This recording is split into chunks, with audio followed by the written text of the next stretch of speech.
But I had my butt whipped really bad because I smuggled a Dick Sprang Batman Giant into the house. Oh, Got worth it? Yeah, I still wish I had a copy of it, but Oh, we had somebody in the chat there, but he disappeared. I was going to pop Pops in there. Pops had popped in. We are, of course, expecting Rob Davis to show up tonight. He's running a little late. We're hoping he's okay. and he was the more handsome one on your card too. I had an idea in mind for that whole thing, but then when I'm the guy who's having to do the art, it comes out the way it comes out. I thought it looked great. Don't. That's the thinnest I've looked in years. That's cool. Everybody ended up looking like a bobblehead on it. That's fine. I thought it was hilarious. I thought it was just fantastic. So, and this especially, this so fits. Like I said, I need to figure out how to. Now that you've told me how to do it, I'll need to figure this out for Sunday Funnies. Maybe keep my guests down to 3. Huh? You have 5 guests on Sunday Funnies, or I have whoever I can get my hands on because it takes place Sunday mornings at 9 a.m. So it's whoever's up. Sometimes we have a running gag on all of my shows anyway, because I always send Scott Rosema a link to all of my shows, and he'll show up maybe 1 out of 3 or 1 out of 4. We used to say we were running bets on whether or not he was going to show up during the broadcast. So, yeah, but I figured it get up.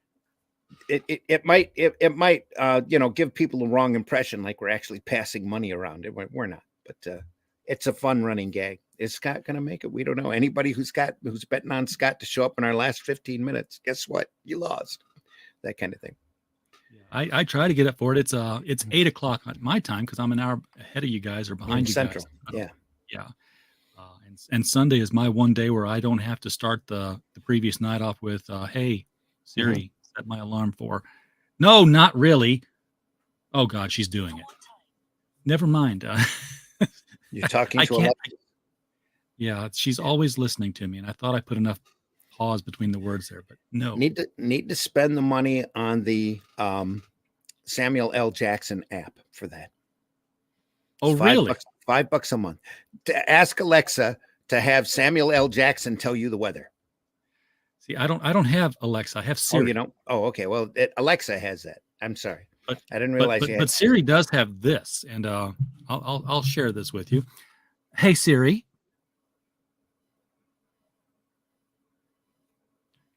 Are you going to respond to me? Oh, let me. Maybe because I've got the YouTube thing up. Hey Siri. I see a little silhouette of a man. Scaramouche, Scaramouche, will you do the fandango? Thunderbolt and lightning, very, very frightening me. Galileo, Galileo, Galileo, Galileo, Galileo Figaro Magnifico. I'm just a poor assistant, nobody loves me. It's just a poor assistant from a poor family. Spare it its life from this monstrosity. Easy come, easy go. Will you let me go? Bismillah. No, we will not let you go. Let it go. Bismillah. We will not let you go. Let it go. Bismillah. We will not let you go. Let me go. Will not let you go. Let me go. Never. Never let you go. Never let me go. Oh no, no, no, no, no, no, no. Hilarious. Not Freddie Mercury quality, but yeah. Still amusing, just the same. Yeah. Still amusing. It's this year's How Much Wood Would a Woodchuck Chuck response. Sure. Okay. I take my amusement where I can get it, Randy. Yeah, and on Alexa, you can ask Alexa to have Samuel L. Jackson tell you the weather. Then he'll tell you the weather, and then they tell you that the Samuel L. Jackson app is like $6 a month or whatever, $5 a month. If you want to, I would spend it on there because I asked what the weather was this morning because I was getting ready to go downstairs and bring some boxes up from the garage, and I had shorts on, and she said it's 27 degrees. I'm like, oh no. And I can imagine if I'd said, hey, have Samuel Jackson tell me the weather, I'd have got, it's effing cold outside. Pretty much, yeah. Are you crazy? You going outside? Siri used to say brr when it was cold. She doesn't do that anymore. No. We should be more creative and more fun. Somebody got triggered, I'm sure. So. Yeah. Is it just me? Now, you work in the independent X section of comics. Mm-hmm. Is it just me, or are there more independents selling these days than there are the mainstream? And I know that Marvel and DC supposedly top the list, but when I go into my comic shop, I'm seeing in individual titles, I'm seeing more titles that are independent than I'm seeing that are Marvel and DC. Well, then I have to tell you, you have an excellent comic shop in your area, because most of these guys and the shop LCS owners really are Marvel, DC, Image, maybe Dark Horse, maybe who was the other one? Boom or Scout or whatever. But then after that, good luck. But there's so much. Comics are doing what comics does. If you ever go back and look at comics history, whenever there's a roadblock that springs up in the market or in creativity in this art form, somebody goes out and finds a workaround, and the art form will most of the time will grow. Now, granted, the last 30 years, we've been castrated by a distributor who did one demographic survey and decided to tell all the retailers, this is your clientele, and this is who we need to make product for. And that's all that you got for so long, except for very few stray exceptions. But now that there's crowdfunding, now that the independents are starting to be looked at more seriously, and by independents, I mean not the second tier or the third tier companies, but the fourth and fifth tier and the little individual guys. Some of your more discerning retailers, the classier ones, are starting to get more independent product in. We're almost, not quite, but almost back to where we were in the 80s before Image sprung up. Yeah. Where every new black and white book was always looked at back in the 80s, was always looked at as the next possible Turtles. And we had about 3 or 4 years right there in that sweet spot. That's where Arrow Comics came in. That's when a lot of these titles that come in that you don't hear about anymore. That was just after ElfQuest started raging. Cerebus was raging. Turtles come out and kick the walls open on all of the independent guys who kicked out all of this great black and white product. And granted, you had some that were derivative, but there for 3 or 4 years, there was an excellent sweet spot there where you had a lot of great diversity going on, a lot of just incredible, just a smattering of genres all over the place. Love and Rockets and Fish Police and Troll Lords and all of this were out. Just some great books. And those Arrow, were almost the mainstream books that I was for me, because I was even sub independent from there. I was reading like Wabbit Wampage and Steve Warren's Survivors series. I thought the art in that was just absolutely gorgeous. Yeah. Southern Nights, yes. Out back during that time. Extraterrestrials. The extraterrestrial time traveling thieves. Yes. There were aristocratic extraterrestrial time traveling. All sorts of long titled comics because of those turtle books, but and all sorts of animals running around doing. We had Kung Fu kangaroos and Kung Fu gophers and just all sorts of stuff. Don Chin's gerbils or hamsters. Yeah. It's where a lot of us came from, and a lot of us got with the way the independent market went when there was a lot of abuse there towards the end. There were a couple of companies that sprung up that were doing books just to make money instead of doing books to do comics. Samurai Santa, and there are all sorts of just ridiculously poorly done titles that these retailers all invested in, hoping that it was going to be the next Turtles because they were making money off of that. And Olsen books were I didn't want to name names like Solson and Blackthorn, but we can. Yeah, but with Solson, I had Blackthorn comics. I can't remember what they did now. Did they do Popeye reprints? Everything they could get their hands on is what they did. And they did like a prestige format that was really nice. They reprinted a bunch of old comic strips and comic books comic book stories that they knew were in public domain or that they could get on the cheap. And that Blackthorn, most of the time, wasn't very bad, but they did a couple of really bad stuff too. Solson was mostly the one that did some really low standard books that were just we looked at that and just cringed at it. And the retailers started spending too much money into that area, and the black and whites were already starting to dwindle or phase out when Image started. Everything shifted, and it was really rough to sell a black and white book after that. And soon after that, everybody that was in the market, in the alternative market, in the independent market, except for a few exceptions, again, like ElfQuest and Cerebus and loving rockets and that. Did it for the love of it. It went back to doing product that people had to do and had to put out and wanted to do it on their own. And there was also some great books that sprung up from that era as well that so few people realize. I just did a show, one of the Sunday morning shows, because I stopped in at a half off book warehouse, and they had a $1 bin for comics. And if you bought 50 or more, they'd cut the price in half, 50 cents a book. And I started to go through that just out of curiosity. And I'm running across books I haven't seen in years. And I'm like, oh, 50 cents. That's worth 50 cents. That's more than worth 50 cents. That's really cool. What's this look like? Oh, that's all. I walked out of there with like 70 comics, all at 50 cents a hit, which was a great haul, $35 for 70 comics. Yeah. I'll do that every week. Mm-hmm. And most of them were in, I would say, very good to near mint condition.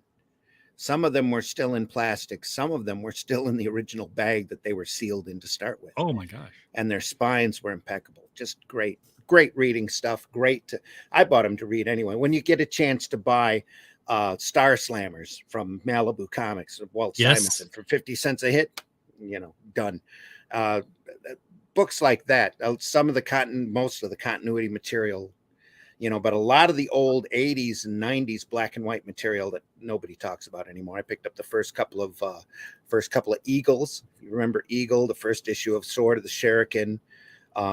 Yes, I do remember. A couple of Troll Lords, a couple of Fish Police, just great stuff. And I'm going through the whole time going, I hope there's nothing here that I did. I hope there's nothing here that I did. 50 cents. I hope there's nothing here. And I found one book that I did that I had some work in, and that was Arrow Comics, the only Arrow Comics that was there, System 7 #1, which is a superhero title that Ralph Griffith and Mark Winfrey did.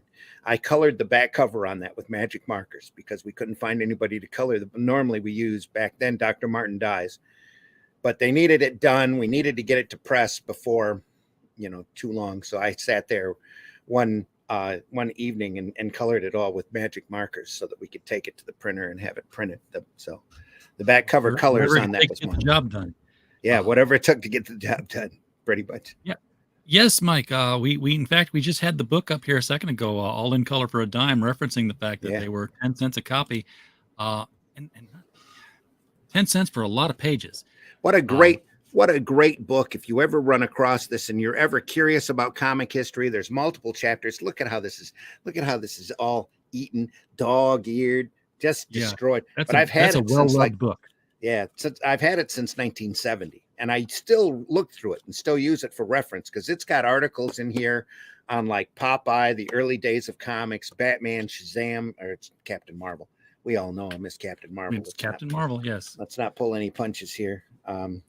That's always going to be my Captain Marvel. DC really should have just had the cojones to put him out as Captain Marvel first and get the trademark on that. It's a long story. I did a 3-part video on that years ago. That's just fascinating to go in and see. It's an pure example of comic book history right there. It's following that name.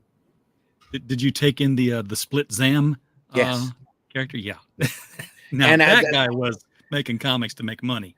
Yes, he was, but he did that on purpose because he saw those trademarks lapse. Yep. And you know what he ended up doing? He sold his trademark of Captain Marvel to Marvel. Oh. And he took that money and he invested it back into doing black and white comic magazines. If you ever remember going into a drugstore and seeing Voodoo Tales, Weird Tales, that were like, you could tell they were like B movies compared to the Warren the Warren magazines. Right. That was that guy that started all that whole company. And he did it off of the $9,000 or $10,000 that Marvel paid him for his claim of the copyright to Captain Marvel. $9,000 or $10,000. And that's when they started the Marvel Captain Marvel. Yeah. And in the meantime, they didn't know if Fawcett owned the rights to the character or not. And DC back in 76 or 77, I think it was, went in and they leased the rights to do Captain Marvel from Fawcett. Now, when Fawcett stopped printing Captain Marvel, they did it because of an extremely long lawsuit that was in courts for like 3 or 4 years, that national periodicals tried to sue Fawcett to get them to stop printing Captain Marvel. And it wasn't the fact that Captain Marvel was outselling Superman, because at the time Captain Marvel Adventures was being printed twice a week, or not twice a week, twice a month, and they were selling on an average of 4 million copies an issue, right? That wasn't what got their goat. What got their goat is that they actually did a Captain Marvel serial that went through the theaters. So Captain Marvel, Billy Batson Shazam Captain Marvel, was the first live action superhero that made it to the theaters. Really? Before Batman, and they couldn't do Superman. DC couldn't do Superman because they had sold the rights to the Fleischer Studios, and they couldn't get them back from them fast enough in order to do a live action version of Superman. They did a couple of years later with Kirk and they Allen, did a couple of serials then. Yeah. But Captain Marvel, and if you saw that Captain Marvel serial, there's a lot of quality to it, especially considering the budget that they did it under. But it's really a prime serial for that period, one of the best. If you go to the YouTube channel for George Peter Gatzis, my buddy George, he's been doing movie nights. Friday and Saturday nights are movie nights. He gets all these public domains. He runs them through YouTube to find out where the catches are that YouTube's going to flag. He'll redo the music. Last Friday he just did Batman with the original serial, and he stitched it all together, and he took out the cliffhangers, so it ran like a 90-minute movie. Okay. But he did the Captain Marvel one, and he did the same thing, took out all the cliffhangers and stitched it together, lovingly done. And then on top of that, he edited the sound effects for the Shazam, so it got this baritone echo every time that it was called. And the lightning, he digitized the lightning that came down, and it did the little shadow thing. And then whenever Captain Marvel would take off running, he did like they do on the CW Flash. He gave it that after image effect and just made it look like it was going faster. Oh, that's sweet. He really did a number on it. It hit his channel up. Yeah. Of course, speaking of Golden Age comics, also every Friday night, Mike Walters, who's in our chat, he's running the historical comic retrospective. He has gone back to 1937 and began moving forward, reading these Golden Age comic books with guests doing voices. It's like a read along hour. That's cool. We spend 2 hours reading comics and moving forward through time from the beginning. I got a buddy who had a radio program that he did independently here in Flint, and a group of us got together and did a good dozen or so radio dramas. We did the first 3 episodes of Flash Gordon because that was available up on. The script was claimed in public domain and available online. And he put sound effects and music to it. It's pretty cool. Did a couple of Dragnets, did a lot of the Bickersons, some comedy stuff, some serious, a couple of Squeaking Door. I know. It's not the Weird Circle. It's not Lights Out. It was Inner Sanctum. Inner Sanctums. Yes. Yeah, just great friends stuff. Of the creaking door. Yeah. Welcome, friends. Come on in. Yeah. It's time for another tale. We have a guest, but his lights are out. He's performing in the dark. We had a guest. Okay. He sometimes has a little bit of YouTube problems. We'll wait for him to come back. I was just on a panel I was just on a panel at Archon a couple of weeks ago for the old time radio stuff, and a lot of that stuff is in the public domain unless it's a trademark thing. Yeah. So I picked up this little gem, Johnny Dollar. Johnny Dollar anthology of stories here. Here's the man. Rob, there he is. Rob, hello there. Hello. Glad you could make it, sir. Now have you two met? Sorry, I snuck in the back door, but yeah. I don't think we've ever met in person, but we have spoken in email, and I can't remember if you actually called me on the phone once or not, but but we have conversed in the past in other ways. Mm-hmm. Yep. Did you guys ever work on anything together? Arrow Uh, Comics printed an issue that Rob drew one time. Uh-huh. Yep. The last night. the last night. Yep. A knight who survives the Battle of Kamlan. I'm not sure how that's pronounced. It's the battle where King Arthur and his knights of the Round Table are slaughtered, and he's the only surviving knight. And it was proposed as an ongoing series by Lampkin. Jeff? I'm blanking on his first name, Jeff? but yeah, Was it? yeah, he was an I'd have to go English back and teacher, look. and now he's retired. I think he's writing books now. Last I heard, Limpkin. Graduated to real literature.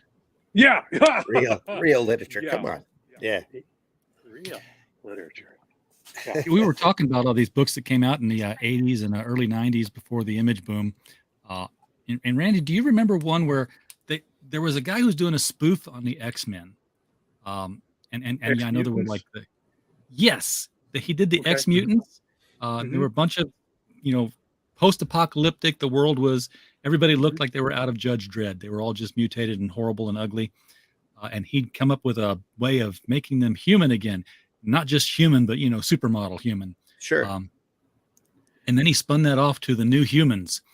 And that's when I picked up like, oh, I know what he's doing. Is he going to have Human Caliber next? I don't know. But but that was a fun ongoing series of books as well. That was Ron Lim's first work, if I remember right. I think Dave Campetti Right. was responsible for a lot of that. Yes. Yeah. You get to find out people getting their start there, getting their chops in, I guess, before they became more household names. And I'm certain, the same thing's happening now. I think a lot of these independent comics we're seeing out there, the writers and the artists are going to be people 10, 15 years from now are going to be like mainstream creators at conventions. Well, I think you're seeing an evolution in the art form right now. Yeah. I think you're going to see I agree. I think you're going to see a turn away. Technically, in my mind, at least, there isn't really a mainstream as most people perceive it. If you really want to talk about the mainstream, you're talking about Shonen Jump and Scholastic. This is true. Yeah. Because those are the books that are out there in the mainstream. Those are the ones that, Shonen Jump still comes out in magazine form that you can still find.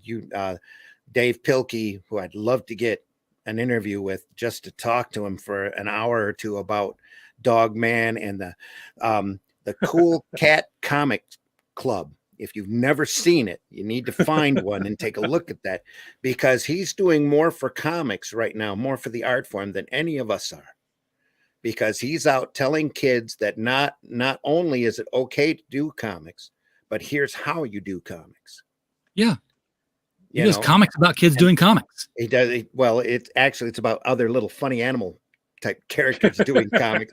But he did the Captain Underpants. That too. Yeah. Yeah. But the whole first book of, and I wanted to say first issue, but it's really a book. The whole first book of the Cool Cat Comics Club, and I have to say that slowly or I mix the title up, is them going over comics, and the teacher of the class, she's got a comic club after school. She reads the kids' comics. And of course, these kids are doing comics. One kid does an ultraviolet comic. Another kid does comics about a talking fart. Another one does, all of this stuff. And she's freaking and going, you can't do this. This isn't, we're in school. You're supposed to be appropriate and all of this. And by the end of the book, she pretty much comes to the realization that this is an outlet. This is an emotional outlet for the kids to get their thoughts and to get their ideas down on paper. And yes, some of them are not going to be appropriate for school or for where else, but where else are you going to get this release valve out other than doing your own comics? So somewhere in the book there, he actually has a how to draw page on how to draw the poop emoji on a book that Scholastic is selling to the kids going to the parents. I bought a copy for my granddaughter. I says, read this book, because she's been drawing anime type characters. I said, look, read this. It's important, read that. She loves Dogman. She didn't know that the Comics Club book was out. I think there's 3 of them out by now. And I bought her the first one and says, you need to read this. It's awesome. And I told, made sure mom and dad knew what it was. But the granddaughters, right. Yeah, I got to bring them in. Yeah. But and the one thing that he proves is that you don't have to be George Perez to create a comic book. That's definitely the point. Yeah. When you look at Dogman, I used to teach cartooning after school before the bug hit, and mostly for latchkey kids, and most of them were there to cause trouble, but some of them were there to actually learn how to cartoon. And the ones that did, one of the things they kept begging to learn to draw was Dogman. And once I looked at the character, it's like, oh, anybody could draw this character. This is awesome. Look at this.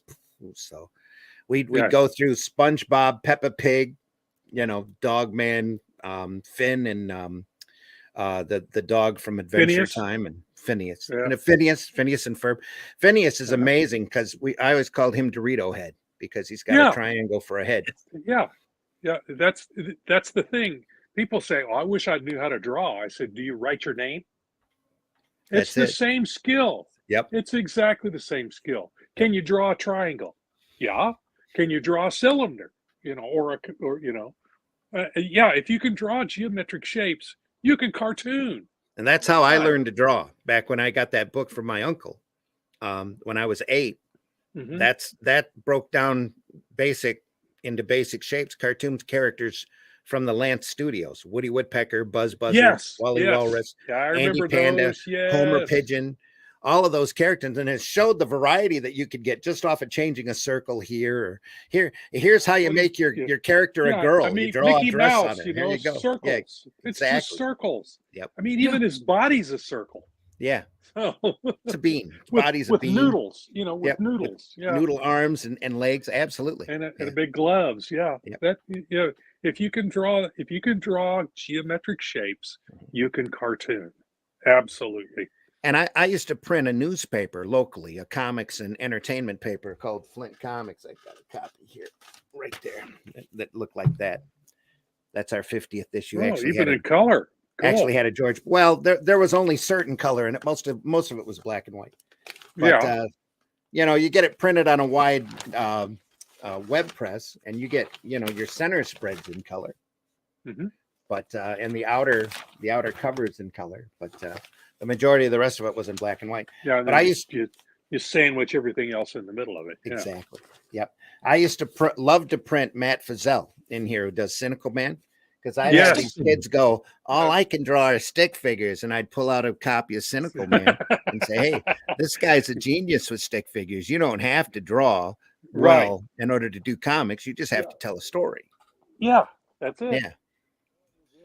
My son, he's 15 now. Yeah. My son's 15 now. And several years back, I was finding his notebooks, and I was not allowed to read them. So, of course, being dad, I read them, and he was doing his own graphic novels, but and it was his adventures with him and our cat. The cat's 6 years old now, so it was at least 5 years ago, 5.5 years ago, and it was all the adventures about how the cat wasn't wanting to be trained, and he was pooping on the carpet, and peeing on the carpet. I was like, okay, this is I get the plot of this one, and then I'd come across the pages where he would be angry with us, and he knew words that I thought he had never heard before. And I was amazed. You'd be amazed what kids pick up. Yeah. So he was letting it out on the sponges.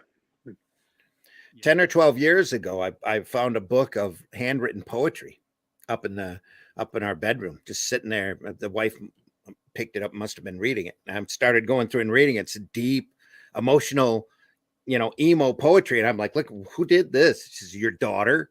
Like, are you kidding me? Holy crap. Look at this. So yeah, you never know what they pick up. Nope. No, you don't. And it's a shame that, that was hidden, that, it was like, I'm doing this, but I don't want anybody to see it kind of thing. The kids, was it Emily Dickinson was that way too? I mean, was it, I'm thinking it was her that she did a lot of poetry and didn't publish it. She just did it for herself, and then Mhm. somehow it got out there and started getting published. So yeah, you No doubt. never know. And she's an excellent poet, of course. Mhm. Everyone knows who Emily Dickinson is, but yeah, just crazy, crazy. What kids they're they're they're afraid to put themselves out there. When they create something, it's Yeah. part of them, and so they don't. They're afraid if they put it out there, they're going to lose part of themselves. Yep. And then when I would So encourage him to do it more, he would do it less. Yeah. yeah, Like, yeah, yeah. Yeah. So It's you best really to can't, just let because them you're the do it. parent, you really can't tell them. You can help guide them. Do you need drawing materials? Do you need this? Do you need, instead of like going, you need to go draw more comics, because then it becomes a chore. yes. Yeah. See, he went to a It's convention with me 4 years ago, and he knew I had a table set up. I was going to be selling the books. Mhm. He's like, well, I'm gonna. I went into his room and he had drawn a stack of drawings of Mario and Princess Peach and the different characters. I'm like, Sure. what are you? He's like, I'm going to sell my art. I'm like, okay. He's like, I'm going to ask $5 a piece for these. I said, why don't you put $1 a piece on them and they'll sell faster and you'll get rid of more of them, because they were sort of the sketches of a 12-year-old boy Mhm. who was not taking art classes professionally of any kind. He made more money than I did. Yeah. I was like, does not sit over surprise here, me. be a 12-year-old cute kid who wrote books. Yeah, does not surprise me one bit. Yeah, He pulled in like $45. There you go. that's how it works. Yep. And Drawing. is he still doing that sort of thing? Is he still No, drawing? And no, not that I'm aware of. I mean, if he is, he's that hiding it better. didn't encourage him. $45 didn't encourage him. Well, the last time I saw him drawing something, it was boobs. So Hitting that age. he had hit that age at that point. Yeah, like I said, he's 15 now, and he's more into playing the video games now. It's the traditional path of I'm going to do something that's more modern. So he's into the games. He's on his phone. Okay. Hopefully he'll text me during the show. He hasn't texted me yet today, so I haven't heard. That's kind of a mindset and I mean we as an industry, as comic book people, need to try to break people up, is getting the comics into the hands of more people, especially more kids. We need that next generation, and We do. there's not a lot of stuff out there. And when I say there's not a lot of stuff out there for kids, I'm not talking about the Richie Rich and the Casper and that stuff. Well, even that stuff. Yeah. Yeah, that wouldn't appeal to today's youth anyway. I No. think a lot of them are seeing the manga. I think Yes. they've kind of glommed on to manga. So The ones that want to read, and once they start reading a couple of mangas, they realize how entertaining and how just crazy the imagination level is in that in those works. They'll glom onto it. But I tell everybody, these kids are so desperate for entertainment right now, so desperate to read comics, that they're willing to read a book in reverse in order to be entertained. Yes. And there's I don't know. And that say something. That should say something to Marvel and DC, and it doesn't. No. Max DeVille remembers comics. I mean, Max. I don't get the appeal of manga. I mean, and I've tried, and my son was watching different anime shows, and I'm like, oh, is that this character that you were like? He says, no, Dad, that character's on this other show. Like, okay, how many green-haired, spiky dude kids are there running around all these? It's the same people in all of them. It's the same girl in the Victorian dress and the big white eyes and a ponytail. And that's like saying all rock and roll is the same and all country music is the same, because you hear 3 or 4 things in a row that's the same beat, that's the same rhythm, and you go, oh, this stuff's all alike. But not really. Do you have HBO Max? I do. If you have HBO Max, there is a hub in HBO Max called Studio Ghibli. Yes. Take a couple days out or some hours out and start watching those films, because that's anime. And each one is very different from the next. You get stuff that's as mundane as everyday life.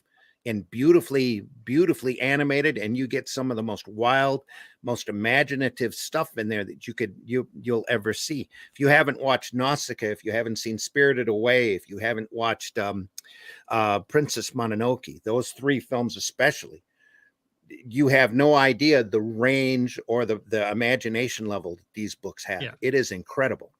Well, I've seen some of them. I saw Princess Mononoke, the English dub version, because I knew that Neil Gaiman had written the script for it. I was like, oh, well, I was a big Gaiman head at the time.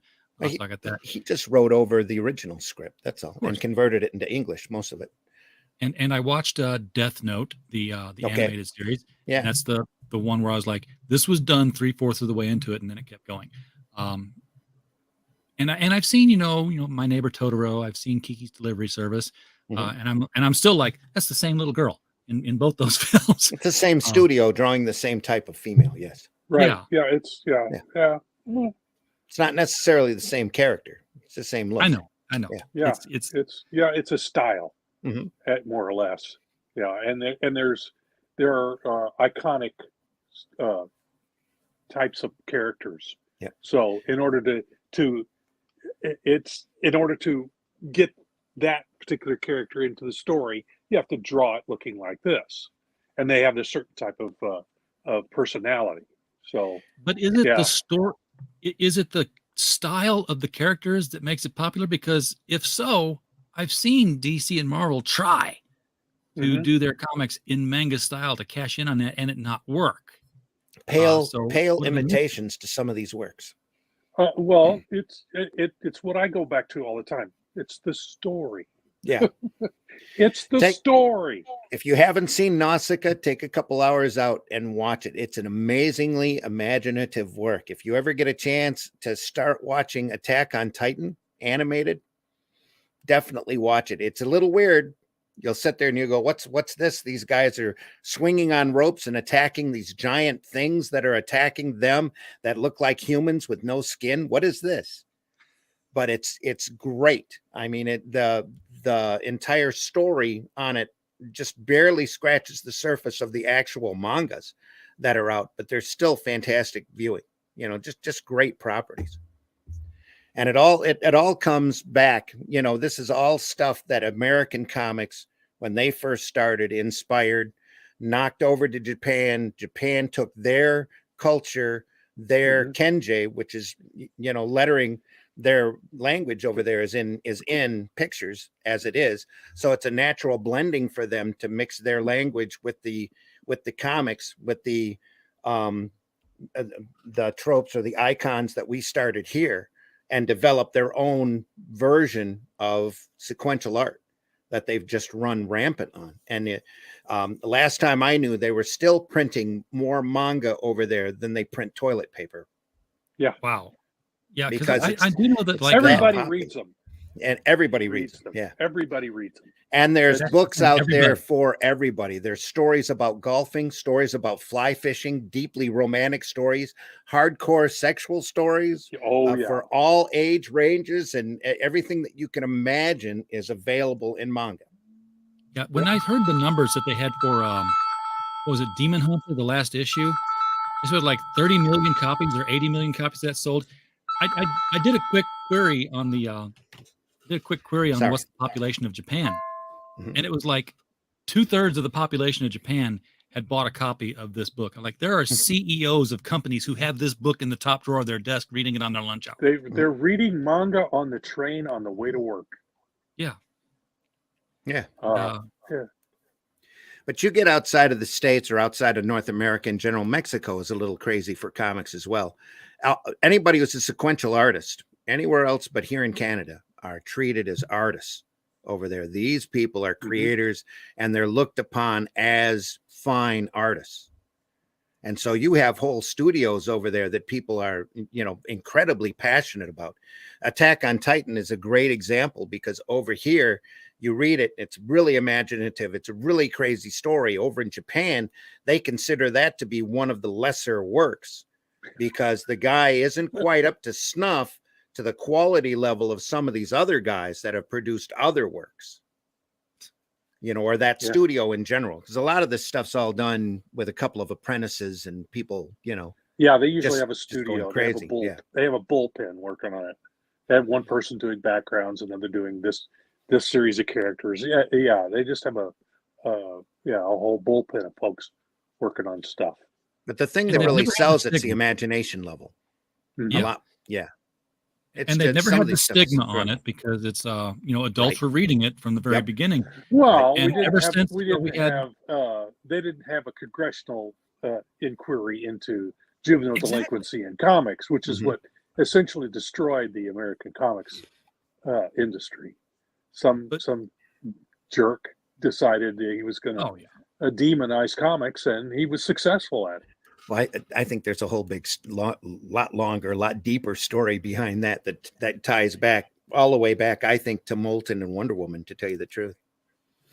Yeah, Because That sounds interesting. when Moulton created one, there's been books written on this, and even a documentary, couple of documentaries about the secret origin of Wonder Woman.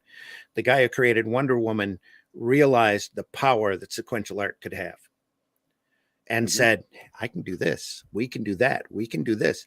And he got together with a couple of his girls that, they were all living in the same house, and he was very progressive. That I would say it's a level that we would still consider to be deviant behavior today, and was going through colleges as a psychology professor. And he had even created or helped create, or at least help promote, the lie detector, which is why Wonder Mhm. Woman's lasso makes people tell the truth. But he was very heavy into deviant fetish behavior. And he incorporated about everything that he possibly could of that behavior into Wonder Woman, Yeah. into the strip. And he walked into the DC offices and convinced MC Gaines to let him do Wonder Woman, literally wrote his own contract that's still viable today. DC has to print a Wonder Woman comic, at least one Wonder Woman comic a year, or the property reverts back to the Moulton estate. Oh wow, I did not know that. He come in as the superstar because he was doing all of this publicity about the lie detector, and he kind of was building up a name for himself, considered about the level of a high-powered carnival barker. And said, I want to create you a female superhero because there aren't any female superheroes out there right now that are going to be this popular. So if you look at Wonder Woman and the way it was created, he was pulling all of these different aspects in: the patriotic aspect, the secret identity, and all of this, the invisible plane, the fact that when she was bound together, she lost all of her powers. By a All of these man. It was bound by a man.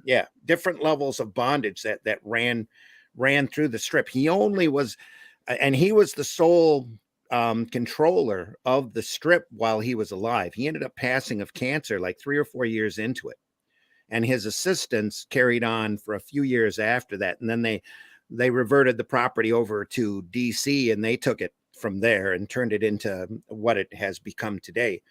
But back when it was out, when it was really popular, it was really popular because they were shipping copies overseas to the boys that were fighting in World War II. And the guys could read the book and understand what was going on. The kids Yeah. were reading the book and getting a whole different meaning out of it. Right. But he's really attributed to starting the feminist movement because he promoted the fact that women are a powerful force, and that they don't need a man out there to be binding them or to be slowing them down. And Gloria Steinem, the story goes, Gloria Steinem was so upset at Denny O'Neil for turning Wonder Woman into a Emma Peel type character Yeah. at DC that she went out and promoted getting a book out of the original Peters reprints of a bunch of the original Wonder Woman stories, even wrote the forward for it, even though And she put was her on the editing. copy of Ms. Magazine. Yeah, she was editing Ms. Magazine. She put her on the cover on purpose because this was the most powerful female character in literature that she could think of, that everybody knew who it was. Yep. But anyway, the idea behind Wonder Woman, the philosophy behind Wonder Woman, I think he told Moulton, explained to MC Gaines, because there wasn't too long after the war, I believe, MC sold all of his shares in national periodicals and got out, a millionaire. Sold it all. And he went out and he started educational comics. And the first book that he printed was a book that was the most reprinted comic up until 1977 when Marvel did the first Star Wars movie adaptation that Howard Chaykin did. It was the most reprinted comic of all time up until that point, and that was picture stories from the Bible. Yeah. And you can't find a copy of it. I found one there. I've only seen one copy that I own that I've ever seen at a show, because it is that rare to find, because it got destroyed. Kids would buy it, they'd read it, and it would fall apart. But he did it, I think, and this is just my theory, as a almost a penance, knowing that what he had started with Wonder Woman. Then he passes this knowledge on to his son, who's a teenager, gets to be in his late teens, early 20s. MC dies in a boating accident. And Bill Gaines ends up inheriting Educational Comics, which at the time, MC was also doing a few other books besides A Cow or a Girl, something, a romance. And he was trying out different formats. Bill took that idea and ran with it. And Educational Comics soon became Entertaining Comics, and Bill started doing books that he wanted to read. Hardcore horror, hardcore science fiction, hardcore crime, and all of this. And that turned into the EC line. Right. That when the Comic Code Authority came in and slammed them, and some of the rules. Yeah, they were the ones that he was really after. Yeah. Yeah. Well, he was selling millions of books. He was keeping all of these titles at bi-monthly, and he was taking over the spiral racks. And he was selling millions and millions of books. Yep. So they had the guys who wanted the comics to remain as kiddie literature couldn't have that. So when they finally settled on the Code Authority, there's some rules in there that are intentionally meant to keep him and the Lev Gleason books that were raging at the time. Crime Does Not Pay was one of the biggest selling comics of all times that Lev Gleason was doing. And that was true crime stories. And we all know how true crime sells. Just look at how hot the true crime podcasts are and the true crime TV, even today. Same type of story, well, rougher, because that was during the gangster era. They glorified the gangster era and showed people that all these guys were bad guys, but they all had horrendous, violent ends to their careers. Either that or they ended up in jail. But when the Code Authority kicked in, crime couldn't be put on the cover, horror couldn't be put on the cover. They just went through and listed all of these rules that they knew was going to slam Lev Gleason and EC Comics. They targeted them. Yeah. They were targeted. Yeah. And the way Bill got around that is he tried a line of magazines for a while, and none of them really stuck except for the magazine about humor that he had originally started as a comic. So he stuck with that, and that was Mad Magazine. And he ran with that for decades as a magazine, as a black and white magazine that he could put out on the newsstand away from the Code Authority. That's what Max DeVille is saying that Warren did. They put out their Vampirellas and their Eries and Creepies. Warren, Marvel. Beautiful books. Oh, phenomenal. Warren really sprung out of the stuff that Bill had been doing. He stopped doing everything else except for Mad. He concentrated on Mad and built that up. Warren went out and started Eerie, Creepy, Vampirella, and all of that. And if you look, you can see how the talent went. The EC talent went from the color books to the black and white books to the Warren books, pretty much in a straight line. Yeah, I'd still like to find a collection of The Rook. That was one of my favorites. Whenever I could find a copy. Wasn't that a great story? It was just I don't know the full story because I only got like intermittent issues, but it's like he just changes places with somebody in the universe, like a castling, in chess. I'm like, I was just fascinated with that. Of course, I was also reading Panther and Vampirella. There was a lot of stuff that Warren did that's just classic. Again, it's like the 80s black and whites that I was saying before that nobody talks about anymore. Nobody remembers. It's all just drifted off from time, Yeah. And Marvel tried to do the same thing. They went to the magazine format, no CCA. They had these great rampaging Hulk stories. Sure. They had Conan. They had the Howard the Duck stuff that Dracula Lives. Yeah. Dracula Lives. Conan. Yep. The Conan. What was the Sumerian? I forget what the title Savage Sword of Conan. Savage Sword of Conan. And that ran for hundreds of issues. Yeah, that monthly one survived pretty well. Yeah. Yeah. Just beautiful stuff too. Artwork. Yeah. Oh, phenomenal. God, gorgeous stuff. Yep. And I'd been reading Howard the Duck, and I got the Howard the Duck magazine, and I opened turn pages, and like, oh my God, Beverly's naked. That's never happened in the comics before.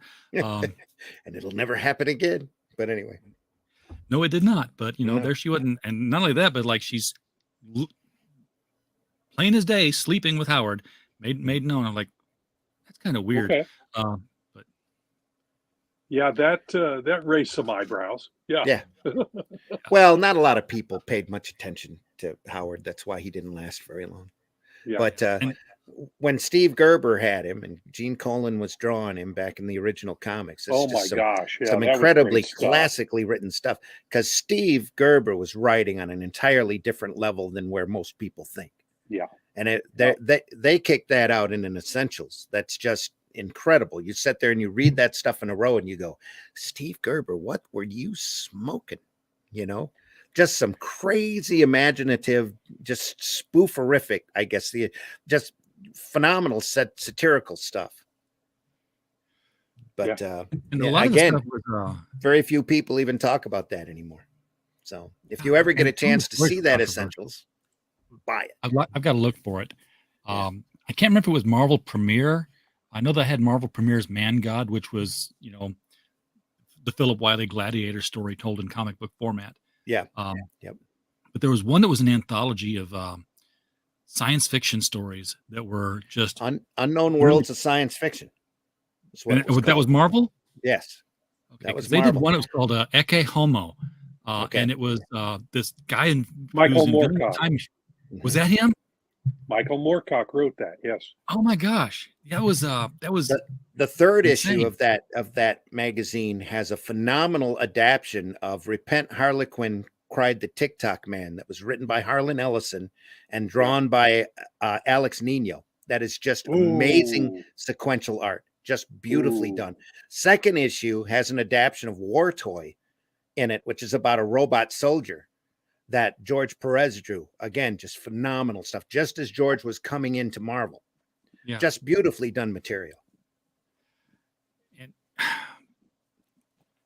And again, you never see that reprinted anywhere either. All of that stuff needs to be reprinted. Well, no, in fact, Michael Tierney is on our show regularly on the LCS Guys show.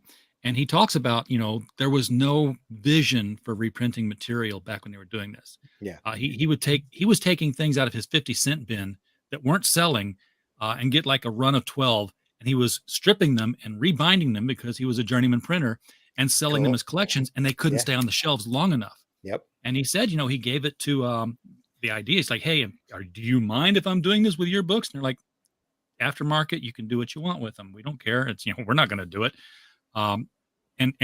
Because of that, and this is, we all saw the, Alan Moore's been in the news again recently because we're all a bunch of big babies for liking superheroes.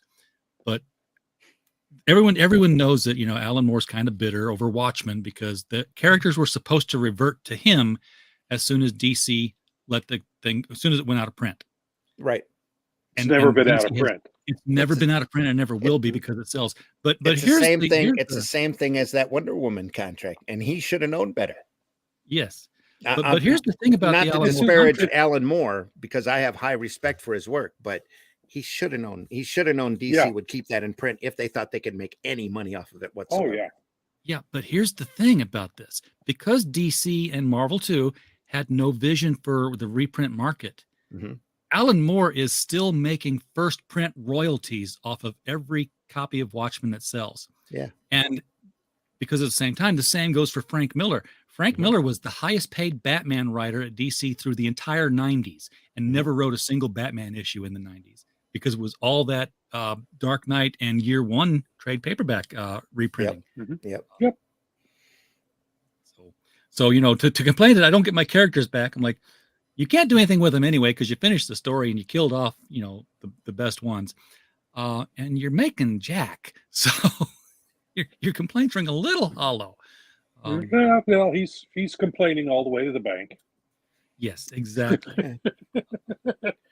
And he also surrendered all of his outside media rights for all of that. He's told DC that any royalties he's supposed to get for anything other than the comics goes back to the artist.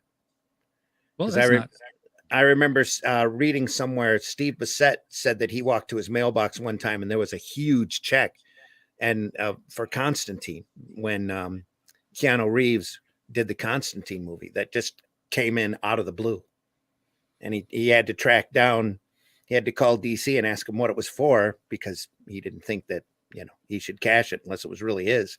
Yeah. And they said, no, Alan's given all of that to you. And he said, and he goes, oh, because I drew Sting in his trench coat. It was amazing. Yes.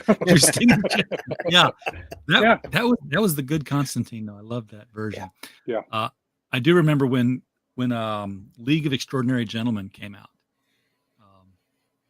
You know, the one, there was an interview, and one of the things he said was, you know, people asked me, you know, what do I think about, you know, the movie? And I was like, well, what am I supposed to think about it? I mean, basically somebody came to me and said, we'd like to do a movie, and it coincidentally has the same title as the name of a book you did, and here's a bucket of money.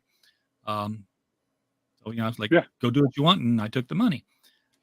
But he also talked about the characters in there, and this was, I guess this was more of Moore's bitter profile coming out, because they added Dorian Gray to the cast, which, you know, he was not in the books. And he's like, what in the world can you do with Dorian Gray? You know, you say, oh, hello, Dorian, you're looking well again today. And I was like, I think it sounds a little bit like you're jealous because you can do a hell of a lot with Dorian Gray and you didn't think to do it. Because he's the immortal man now. More or less, yeah. You can do a lot with that. Speaking of doing things with characters, Rob, what's this Twilight Grim thing in your? Well, it's a vampire killer. Oh, how tried! Come on, everybody's killing vampires. What makes them different? Well, they should be. True. Yeah, okay, you got me there. The whole idea behind it that R.A. Jones came up with is that that vampires live on one. The city has this wall down the middle of it, and one side is the normals, and the other side is where the vampires live. And of course, the vampire side is dilapidated and it's dystopian, and the normal side is a utopian. But you know, anytime there's any problem with the crime or anything that's out of the ordinary on the utopian side, they push the people over into the vampire side, and that's kind of how the book that I did with R.A. Jones for Silverline. That's how the book starts. Is they're shoving this young woman into the vampire side of the city, and then it just takes off from there. And of course, they work the walls there to keep the vampires out of the good side of the city. Makes me wonder. You know, we've got a wall. We've got a wall somewhere that's, you know, up to keep people out. Maybe we should start shoving people through it to the other side. Yeah, it's a kind of recurring theme with R.A. Jones, because we did an issue of Scimitar way back in the day where one of the characters, Gaetano, his brother is gay, and in that universe, the United States Senate and the Congress has pushed all the gays into Baja California, and they've started their own country down there. They pushed all the gays out of the U.S. and put them down there. So it's kind of a theme with him. But it is Baja, so you know, it's not like they got shunted to the Mojave. They got a and apparently they did very well, because it was from what he wrote, it was actually becoming a superpower, more or less. So, yeah, you know, you should be careful what you wish for. Sometimes it comes back and bites you. Yeah, absolutely. And I've still got to get that Scimitar inked drawing from you. Just describe what you want. Similar to the that. one that you lost.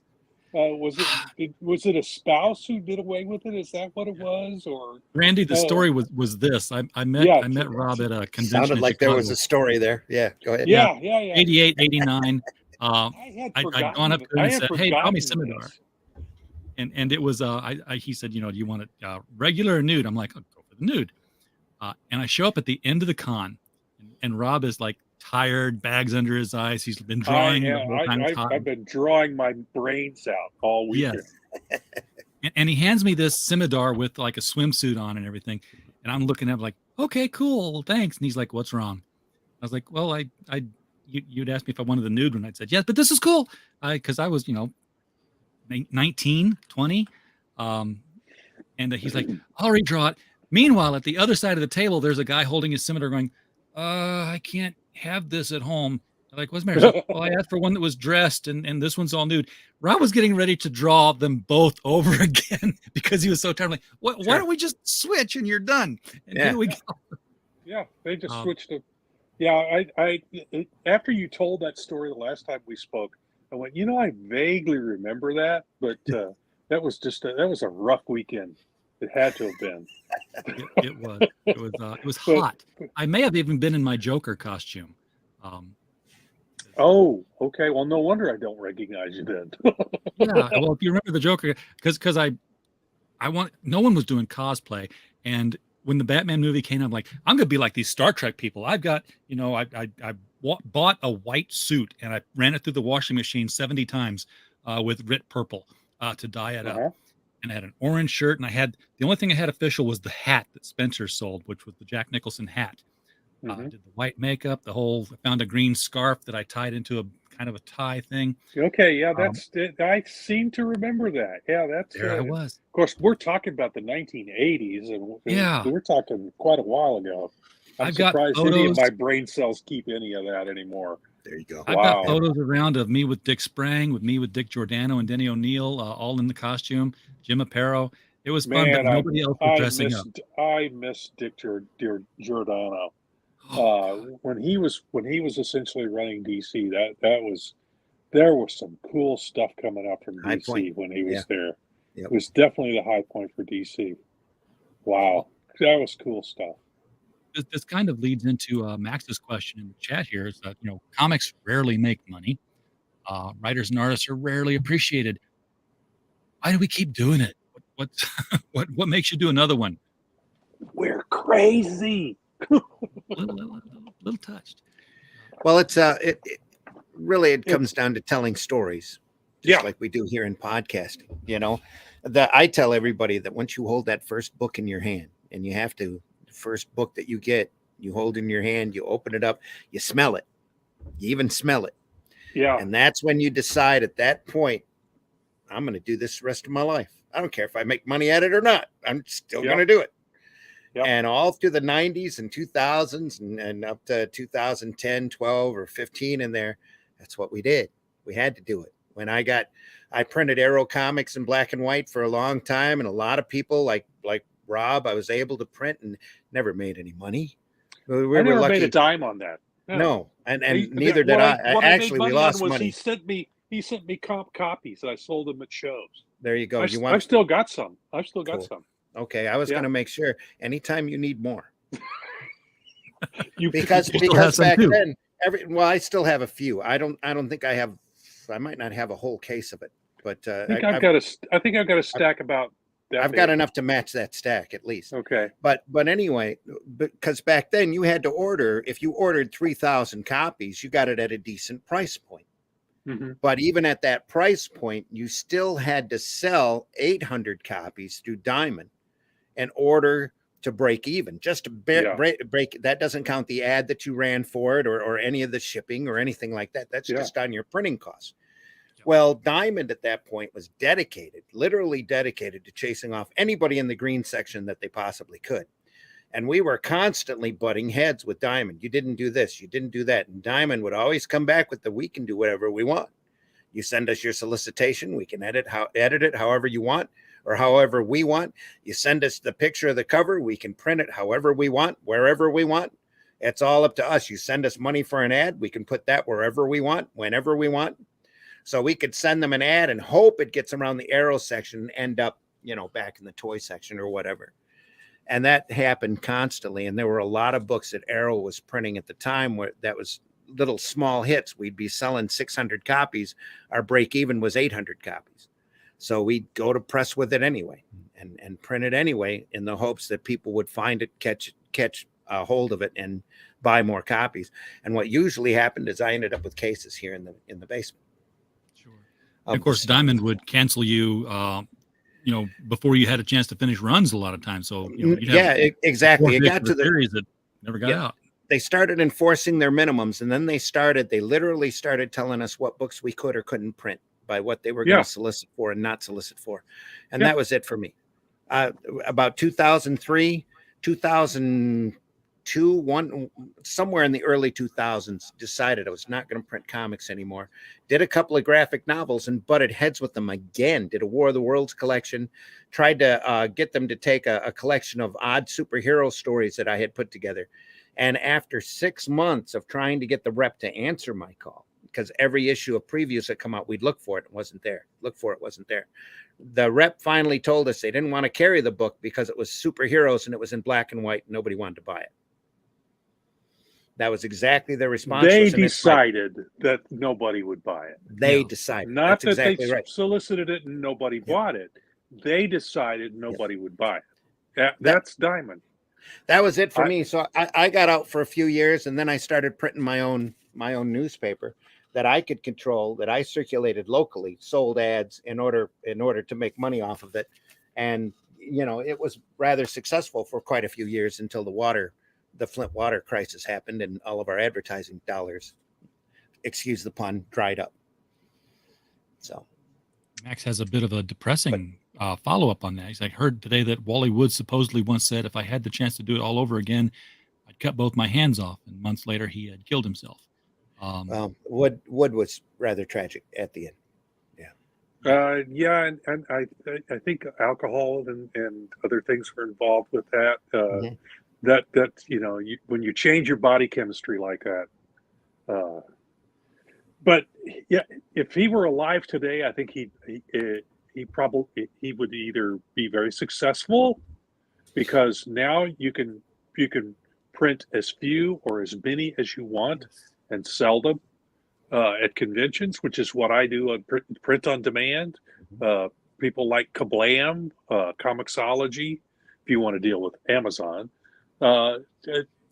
So you could, like I said, you can print 3 or 4 copies, or you can print thousands, and you don't even have to go to Diamond anymore. Just go to conventions and sell them that way, or set up a website and sell them that way. So, yeah, today it's a sea change away from what it used to be, and now I see a wave coming of a change. I'm not sure where we're going to end up. I don't think anybody can predict where we're going to end up, but we're in the middle of a big change. Digital printing on demand is and of course the internet, where you can draw anything and just slap it up on the internet. Anybody can see it. You can figure out a way to monetize it. You can do pretty well. But yeah, it's all it. The trick anymore though is marketing. How do you market it? How do you get it out there so that people know that it's there? Because there's so much CRAP out there that it gets in the way. That how do you cut through that? Somebody figures an easy way to do that, they'll make a lot of money.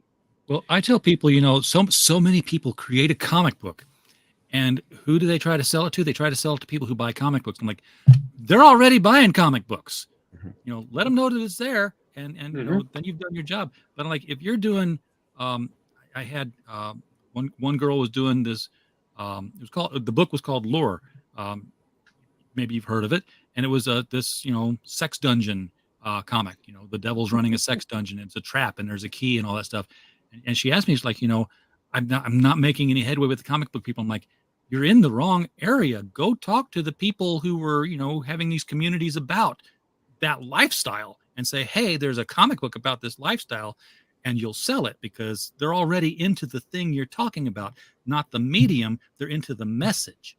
So, if you find things that echo their message, so if you're writing horror comic books, go to the horror Find community. out where those people get their reading material, where they get their video material. Find and try and get your book there, or or set something up online and find out where they have chat rooms and So yeah, it's marketing now. That's what it takes. And unfortunately, here in the States, we're facing an uphill battle when we're trying to attract a new audience to comics because we've had a few generations go by that didn't have comics, that didn't have comics catered to them, that didn't have comics that appealed to them.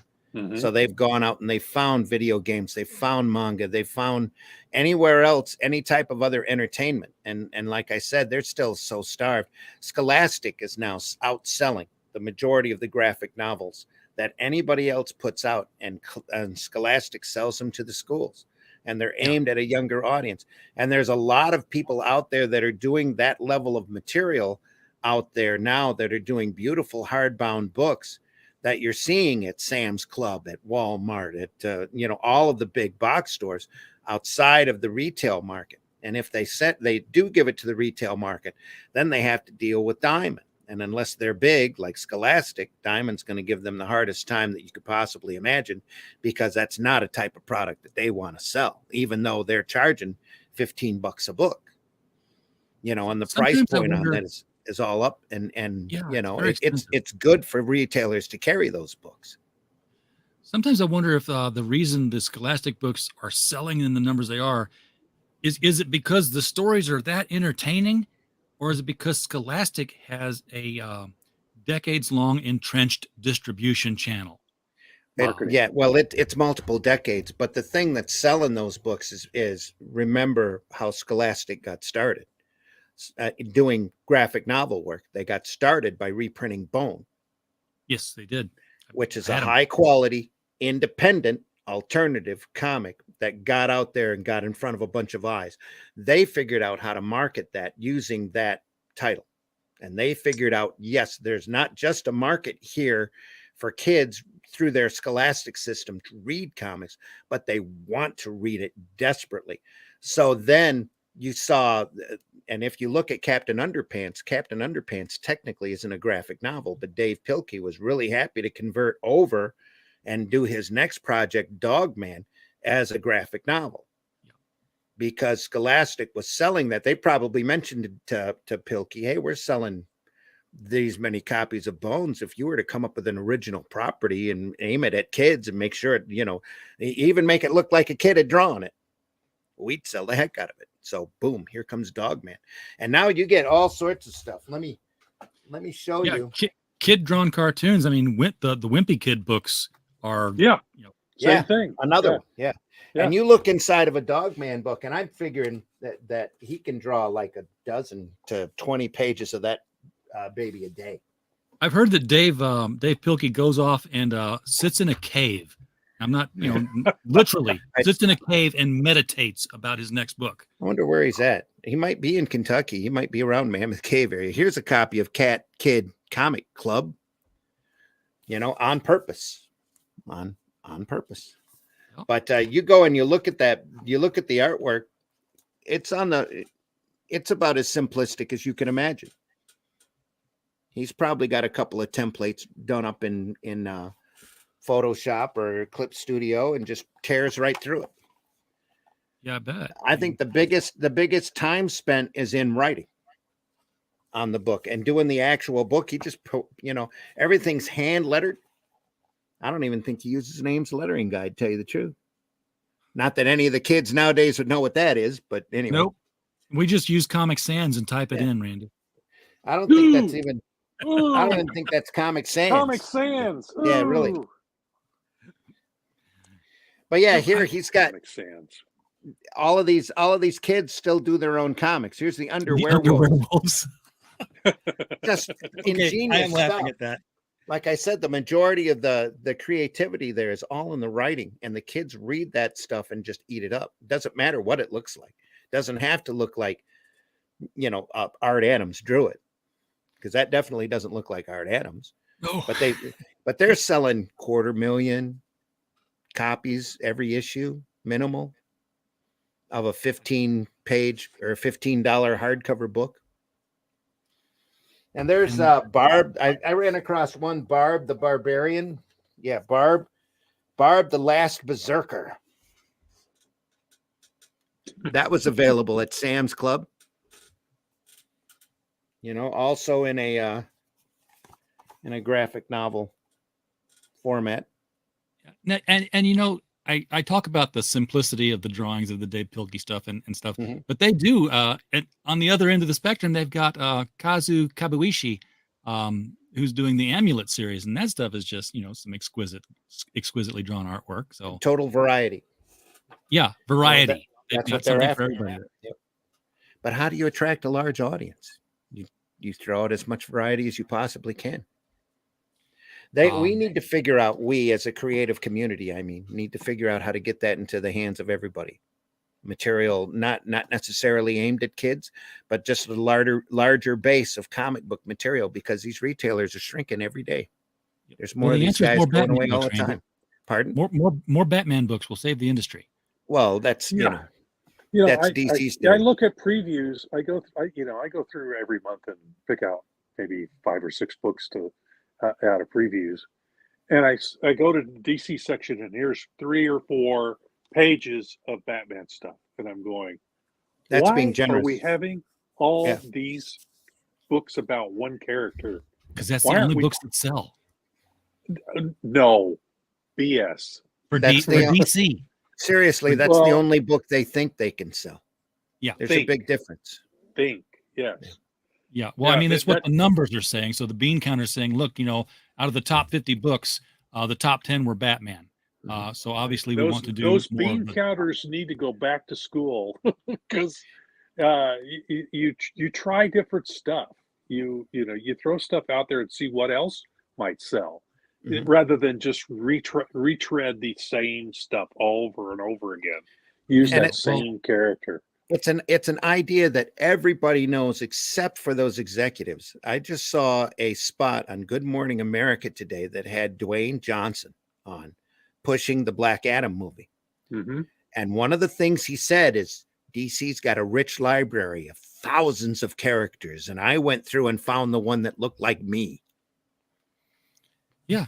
And he pushed, by the way, have you seen the videos online that got pulled like that? Mm-mm. Of the post-credit Black Adam scene? And if you haven't, do you want to know what it was? Yes. Yes, you have seen it? No, I haven't seen it, but yes, I would love to know what it is. We want to hear it. Major credits roll. They stop. Black Adam's in whatever cave it is he's in. And this hologram lights up, and it's probably Amanda the same Waller. Cave that Dave Pilkey's in. Possibly. But Amanda Waller lights up as a hologram, and she says, we may not be able to put you in Belle Reve, but your prison is Kandak. You can never leave that country, or we will take you down. And The Rock, says, there's nobody on this planet who can match me. And she says, we have people not from this planet. And out of the smoke, and the audience is just going freaking nuts. Yeah. Henry Cavill steps out in the blue Superman suit. Cool. And I don't even know what he's saying to The Rock, because you can't hear him over the howls of the audience that he's back. So yes, Henry Cavill Superman will appear in Black Adam at the end of the show. Cool. Which means, and it's which means there's more. It's not the Snyderverse, because it's not the black suit, but it looks like they're taking the better elements of the Snyder films and continuing that as a new. Yeah. In fact, I saw a review on Black Adam that said, the new DCEU is shaping up, and Black Adam's sort of like the doorway into it. That's what they're saying. Yep. Thanks, Rock. I just love the idea of Pierce Brosnan being Dr. Fate. I just want to see that movie or streaming service or whatever. I'd sit through that. Rob said, thanks, Rock. And all I can think of in my head is, what can I say except you're welcome? which is, of course, The Rock singing. Okay. Yeah, he sings too. The man is a triple threat. Scary. We were talking about Wally Wood a little bit ago, and the big thing with Rock, though, he needs to desperately do a Doc Savage movie. He really does. Oh, please! Because he is definitely Doc Savage. Every time I see Jumanji, I go, please, that's Doc Savage right there. Oh my gosh, please! Just write it well, get a great cast to support him, and make millions. That's what you need to do. In the 20s or 30s. Yeah. Don't make it modern. Exactly. No. It has to be a period piece. That's the only way it works. Yep. But he has to be the perfect. You could He even has to be take the standing on the running board of the car. yeah. You can 'Cause even take the Fab Five and diverse them up Yeah, yeah, all till there's no yeah. tomorrow, and use a whole spectrum of ethnicities and cultures that he went Mhm. around the world and picked the best of all of these guys, and just like you said, run it in the 20s and 30s and just have fun. throw him up on the Yeah. 88th floor of the Empire State Building, and Adapt the Man of Bronze book to start with and just go crazy with it. Yeah. That's all you got to do. fantastic. It's right there. Yeah. We have, Yep. we have Yes. a big Yes. gift. Yeah. Studio. Yes. And you know, you talked about the bean counters who don't know about comics, and you also mentioned how Dick Giordano was, such a great presence at DC when he was there. And I've been saying this for a long time, is that the problem with comics is they're made by people who don't love comics. We don't have the Dick Giordanos or the Julie Schwartz or the Stan Lees or the Roy Thomases. A lot of that I'm starting to think is intentional. I really am. I think there's people up there just that hate this art form, that hate the entire format of superheroes, and instead of trying to do something different and market something unique that's aimed at a different audience, they're trying to take this genre of superheroes and mold it into their image, and that's not how you make money. Not at all. You have to go out and make your own icons, make your own characters, make them unique, and figure out how to market them. You have to fail a few times. That's very true. You're going to Yeah. throw stuff out there that won't work, but you have to keep trying until you come up with something that does. And you have to let it finish. The Rock is Doc Savage, James Purefoy is Solomon Kane. Also a great movie. Great movie. That would be a lot of fun. Kind of like John Carter. It was a great movie too. That just The problem with John Carter was they called it John Carter. Mhm. If they'd have called it John Carter, Warlord of Mars, Mhm. 3 words would have made that movie a hit. Or just But drop nobody the John knew- Carter altogether and put Warlord of Mars. It'd be completely Could have different. done that too. well, the studio claims to be scared of the word Mars because previous books with Mars in the title failed. Well, Like Mars the Attacks? Martian seemed to do okay. Yeah, Mars Attacks was a good hit. People loved that. I mean, it was come on. fun. Just It's sad it's upfront baloney. superstitions, like doing a female superhero movie took them so long to do because Catwoman didn't make it. Electra hardly made any money. Then they just decided Well- female superheroes can't make money, so they stopped. well, the bad superhero movies don't make money. That's Male exactly or female. Yep. You got to tell a good story. Yep. I always come back to that. You got to have a good story. And again, pointing out the graphic novels you were showing earlier, those are good stories. The art Mhm. doesn't even have to be good, exactly. as long as the story's good. Yep. The story, the art has to at least help tell the story. It helps. If you helps want to to turn the pull. page, then that's what Yeah. you need. Yeah, but you got to have a good story in order for it to finally work. That's why manga work, Yep. because they have good stories in them. Crazy imaginative imagination level. stories. Yep. Real creativity sitting right there. Yeah. Yep. And again, Studio 38. it's done by artists over there and people that are respected hmm and are encouraged to use their imagination in that art form instead of going off and designing video games or going and doing production work for movies or whatever. That it's an honor to them to do manga and to be read by millions. 38, I called you Max earlier because your icon is very similar to the Atrocity Press icon. That it's black and white and it's small and I can barely see it on this little monitor. So I apologize for that. But he says the rise of the popularity of amateur creators on YouTube has made a lot of people realize you can still find an audience even if the quality isn't perfect. Agree or disagree with? Agree. Agree. It's Okay, marketing, simple answer on that one. marketing, and good storytelling. And the cool thing about comics right now, if you actually look with an open mind at some of these campaigns and some of this money that's being generated, there's a lot of money out there that people are willing to spend on good old-fashioned entertainment. And like Rob says, it all comes down to the marketing. That's what you have to do. You have to be able to convince that money that your product is viable enough for them to not just buy once, but to depend on it to come out on a regular basis. That's why you're seeing with crowdfunding, a lot of these guys are actually starting to make livings, like Brian Polito. So is the prime example, because he's one of the ones that started out first. Doesn't, and he admits, I don't do a comic that's accessible for everybody. A lot of people aren't going to like my product, but I go out and I cater to the market that I know will buy my book, and I get enough people to buy the book to be able to do the next one. And then the next one gets a little profit. The next one gets a little more profit. The next one gets a little more profit.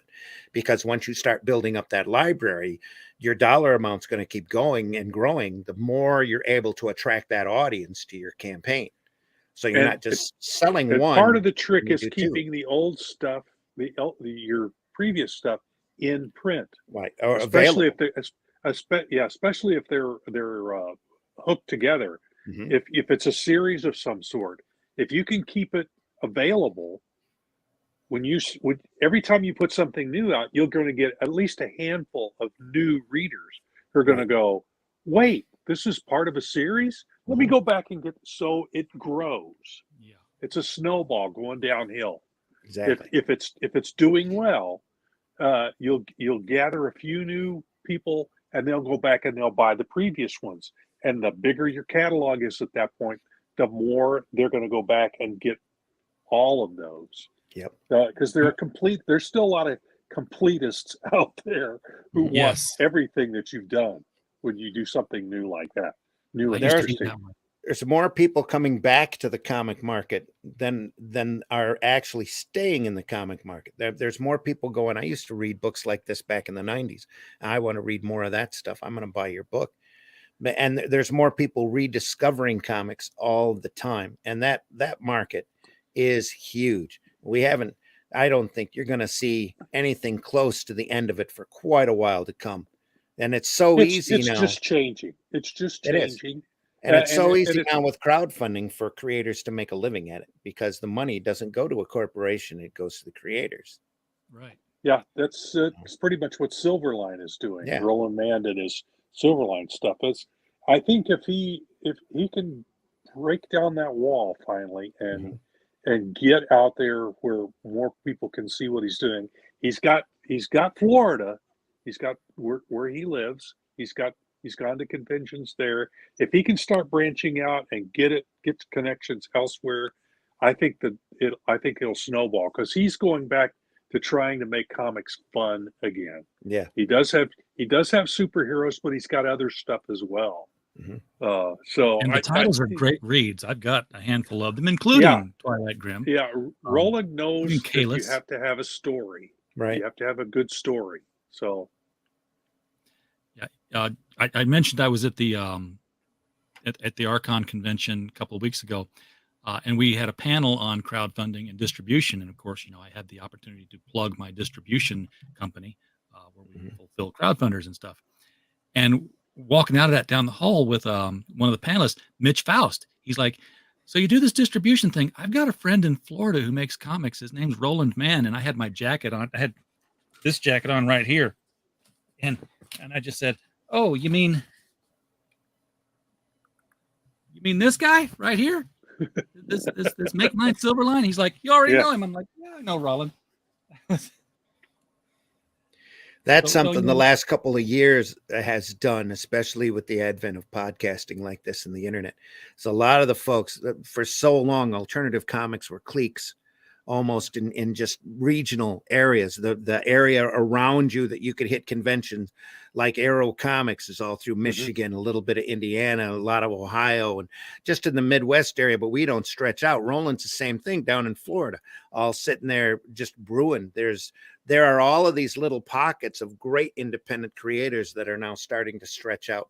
Thanks to podcasts like this, people are getting to know them and know the product that they do. And you'll see the real creativity is out there in these little small publishers right now, because a lot of them, like Roland, are out there doing books that they just want to print, because that's the type of stuff they want to read as well. They want to read good, fun, entertaining stories. And there's a lot of stuff out there that's like that now. Not every book has 15 variant covers that looks better slabbed than it does on a retailer shelf. there's some really great imaginative product out there that's just crazy, And y'all got crazy good. these teams of great people who are knowledgeable in the industry. I mean, Rob, Rollins got you. He's got RA. He's got Barb Kailberg, who was at DC for a long time. Arrow's got Arrow's going to have me. Did you know that, Randy? No. Yeah. When you coming in, RJ? December. If you want to put a date on it. Luke Stone is doing an anthology called Out of Obscurity. Yeah. And I have a story in there. Well, I'm supposed to have a story in there too. I got to take the time to sit down and write it out. I got the artist working on it now, but I'm doing The Clock. Awesome. I went back to the first American masked hero in comic books. Okay. Which is a load of qualifiers in front of all that to include to be first. But it's. I'd love to talk about it because there's some history there that involves George Brenner having worked on Crack Comics, and if you've read Crack Comics, there's several stories in there that's by Will this guy or Will that guy, and they were all Will Eisner under different pseudonyms. Will was Willie real. or won't he? Will was crazy prolific when he was during that period when he was on. That's why when he came back from the war, he did the spirit section, 7 pages a week. Yeah. For that spirit section. Most of it was himself and maybe 1 or 2 assistants, and every story in that line is just solid stuff, just solid storytelling, just great material. He had mentioned at one point that the spirit was based on an older Golden Age hero, and of course the Clock was just a guy in a suit with a fedora hat, much like Denny, only he took a black handkerchief with 2 holes in it, and he would tuck it up in his hat and just hung over his face. There was no clock motif for anything. He didn't wear a giant clock on his chest. He didn't sign, his cards with the bad guys with a little clock at the bottom of it. He was just the Clock. Funny. But his costume eventually changed to where he got rid of the no longer being Captain Napkin Face, and he put on a domino mask. And now he really looked like Denny Colt. Yeah. Pre-Denny Colt. So that's kind of... Well, a lot of pulp heroes wore the domino masks, and a fedora. So it goes back even further than that, because it goes back to those pulp characters. It's like that mask. It's an evolution. Yeah, it's a progression. Yeah. Definitely. I mean, there's a character called the Black Bat, who is kind of the precursor to both Batman and Daredevil. Yeah. If you stop and examine it. The guy wore a cowl, covered his whole face. He did, on the covers of the book, he did the mask that showed this part, but inside the books, it talked about completely covering his face, and he had a scalloped cape, and he also was blind and had his eyes replaced, and then he could see in the dark.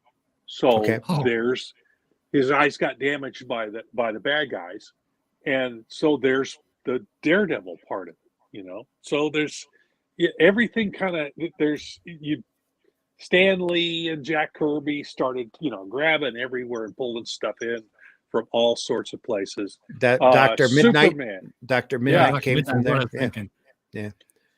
Superman, Clark Kent, pieces. That's Doc Savage is part of that. So I did a whole panel on that for Toastmasters of all things, because when I was laid up with a kidney stone around 2000, and so I read for the first time my paperback copy of A Princess of Mars, and I'm like, wait a minute, strange visitor from another planet able to leap tall buildings in a single bound. This is and that led me from John Carter, I went to Philip Wiley's Gladiator, and then to Doc Savage, a man named Clark who, was up and away, a man of a kind of metal who had a fortress of solitude at the pole. It was all. You just went back to the source material that Siegel and Schuster had. So there was nothing completely original about Superman, but it was the melding of all that stuff. Exactly. That was like, It's it's like, you can have sugar and flour and cocoa, and there's several different ways you can mix that up and it doesn't make anything good. But there's one way you can mix it all up and it comes out great. Yep. And they found the way Well, a that one couple, way to but mix it yeah. all up. Yeah. Yeah, cookies and cake. exactly. So they found out how to make it without coming out as a glob, and it came out as a cookie, and everyone said, we like this cookie, and they made more. Exactly it. Yep. Well, guys, I don't want to keep you much longer, but if there's anything else that is pressing on your minds that you'd love to put out there, projects you're working on, things that you've discovered about comics recently that you haven't had a chance to share yet, Randy, you're probably saving them all for the Zimcast or the Sunday Funnies, but Just a few. Yeah. Not a lot. Just want to tell folks there's a currently a campaign over on Indiegogo right now called Rift Writers, RIFT Writers, that Luke Stone is doing. That's an Arrow comic, and their featured tier over at that campaign is an Arrow Comics tier, where they're offering 8 32-page comics for $50. And 4 of those I've done work in or created myself or did myself. The Herobot Zero book, which is a story of a 3-foot-tall giant robot that fights giant monsters and defends his city. And Calico of Shard, which is a high fantasy book about a female cat, an elf who likes to collect things, a wizened old wizard, a female centaur, and a barbarian fairy, all trying to put their world back together again. And speaking of Superman, I've got a character out there called Paragon that I'm especially proud of. It's a modern superhero story about a superhero that just shows up one day and starts helping people. It's a lot of fun. And there's a lot of other books over there as well. Marv has Sin Killer as part of that. Rift Riders is part of that. Luke Stone's Hybrid's book, which is a superhero team series that he's got some great fun stuff available there, including a black and white anthology that has all sorts of little short stories in it called the Revolt book. And you were talking about John Carter earlier. We've got a character in the Revolt book that starts up in that Revolt book called Ginger Star, which is about a young girl that gets teleported over to a fantastic futuristic kind of a retro futuristic planet where she has to fight giant robots and strange mutants and all sorts of stuff like that. So it's a lot of fun. So that's over at the Rift Writers campaign over on Indiegogo. Other than that, I've got the Zimcast on Wednesday nights. We're moving to 10 p.m. That's a little that talks about the comics industry from a bit of an opinionated aspect. Then we have Comics by Night, which we just started over on Friday morning at 5 a.m. Eastern Standard Time, where we talk about the nuts and bolts of putting comics together. And that's turned out to be a real popular program because we're on so late at night, early in the morning, depending upon your time zone point of view. We're able to bring in like Glenn Fleming from England and Russ Leach from England, who's right now doing the Panini Batman series over there and just having a ball with it. It's a lot of fun. We talk about the nuts and bolts on that show. Then I have another show on Sunday morning that I love to do called Sunday Funnies, where we talk about the comics that we loved and the stuff that really inspired us to get into this business and to stay in this business, the stuff we aspire to get to or to be that really kept us reading and loving comics as kids. That's over on the Sunday Funnies, 9 a.m. on Sunday. And it's all archived. Favorite podcasts. Thank you so much. It's all archived over at the Indie Comics Network over on YouTube. So there's a lot of programming over there, but I only do 3 shows. There's a ton of other shows over there that cover animation. Got a couple of young kids that get drunk and review comics. Don't ask me why, but they do. And other shows like that we dispatches from outside the box, where they look for the inspiration and the things that we almost like Sunday Funnies, but it covers a wide variety of genres and a large variety of different aspects of the entertainment industry and why that inspires us to make great comics. So it's just a fun network to be associated with. I'm really happy to be there. You're a very busy man, and you're still going to put out a graphic novel sometime. Just a couple of shows. One of these days. I'm having a rough time with it because I'm trying to do a book about my experience over the last year.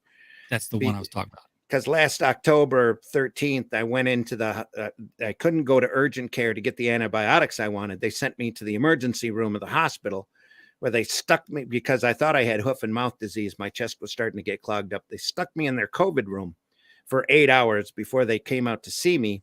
And all I remember is them wheeling me out and then waking up at the around November 22nd, 23rd, and being told that I'd been on the respirator for the last 6 weeks and that I had died twice on the respirator. They thought I was gone. They brought me back twice. So, and I'm still here. And, they keep telling me you came back for a reason, and I'm laying in bed trying to get my muscles to work again, which took a few months because when you're on that respirator, every muscle in your body atrophies. Yeah. And I'm like, well, I must be here to do comics. So as soon as I could move my hands, I asked for a pencil and some paper and just started drawing. And the first drawing I did, I drew a cartoon puppy in front of my physical therapy instructor there in the hospital, and she was stunned. Says, you shouldn't. I don't know how you were able to do that. And I said, it's hand-eye coordination and muscle memory. Here, watch, I'll do it again. And I drew a frog. So she ended up with the dog picture. But after that, I kept doing cartoons in order to get my hand-eye coordination down, even though I still couldn't touch the top of my head by the time I left the hospital and spent a couple months in a nursing home getting literally rehabilitated. But you could draw. I could draw. Okay. Yep. I'd sit there huddled up with holding the clipboard and drawing. Wow. So eventually I started out trying to draw happy cartoons in order to keep my spirits up. And then those eventually turned into editorial cartoons about my treatment at the hospital and at the nursing home. So I've got over 45 of those drawings on top of my other experiences. Because when I was on the respirator, I dreamt like crazy, and I could have sworn they were real, but they weren't, And it took me a couple of weeks after I woke up. Who's to say it wasn't real? Another universe. You might have done a Gardner Fox, man. If it was, we turned the world inside out, and I attended Taylor Swift's wedding and spent some time with her Asian family. I'm telling you right now, it was a great time. It was good. Went to Mexico, anyway, I could go on all day about it, but I want to do a book about it. I'm still trying to figure out exactly what happened while I was down. And I'm, of course, nothing happens like that you don't have to deal with mentally as well. So eventually I will get that book done. I've got it. I'm working on it bit by bit, literally piece by piece, and going to put it all together. Once it's together, then I'm going to run a campaign for it, even if no matter where COVID is at that point. I still want to do the book on it because I've read a lot, learned a lot. COVID ain't leaving anytime soon. Got taught a lot. It's like the flu. It's here. It's exactly like the flu. We're going to have to live with it the rest of our lives. Well, yeah.